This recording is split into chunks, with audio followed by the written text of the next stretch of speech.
Senator Judge Lito Lapid. Hala. Ito pinag-uusapan ngayon sa social media at natigalgal ang marami, no, Son? Talaga? Oo. Oh. Sige nga. Ano sabi? Ito, sabi, panoorin natin. 22, hindi na po nailagay sa vote, Hindi, Your yung Honor. pangalawa. Sabi mo, naibigay mo kay La Chica yung 80. Yung 45 million, saan mo linagay? Sa Kanino mo amin- binigay? Ginilagay ko po sa aming vault, Your Honor. Then, after po, na-release ko po yung first release ko na 80 million plus. After mga 1 month po, Your Honor, nag-submit po sa akin si Security Officer La Chica, Your Honor, ng Fund Utilization Report, Your Honor. At saka, may dala na po din siyang Object of Expenditure, Your Honor, na yun ang binabasihan ko po, Your Honor, ko. Na-release ko po yung remaining pera, Your Honor.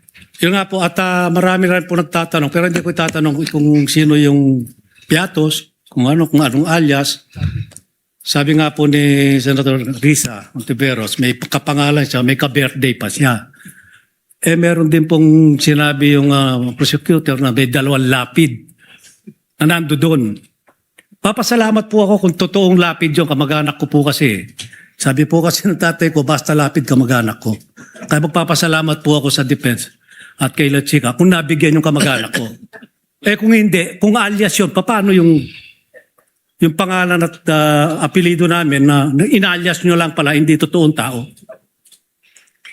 Your Honor, yung mga documents po na yan ay galing po sa security officer, Your Honor, na si Colonel La Chica, Your Honor, na itinalaga po ni Vice President, Your Honor.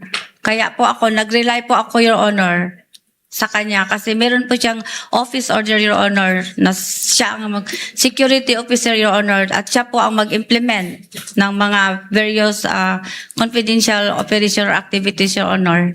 Ba't yung pinagkatiwalaan si Colonel La Chica, may nakita ba kayong background niya? Nung siya, active pa siya hanggang ngayon, meron ba siyang intelligence fund sa office niya, na sarili niya? Kasi karamihan ng mayor, local official, military, police, army, navy, may mga intelligence fund po yan. Siya ba meron bang sariling intelligence fund? Hindi ko alam, Your Honor. Hindi mo inalam? Hindi ko alam, Your Honor. Ayun lang po. Maraming salamat. Senator Judge, thank you, Senator Judge Lapid. Senator. Nelson, malinaw. Hindi ang napag-usapan yung punto ng tanong ni Senador Lito Lapid. Oo. Ang pinag-usapan ngayon sa social media ay nagsalita siya at nagtanong. Ayo.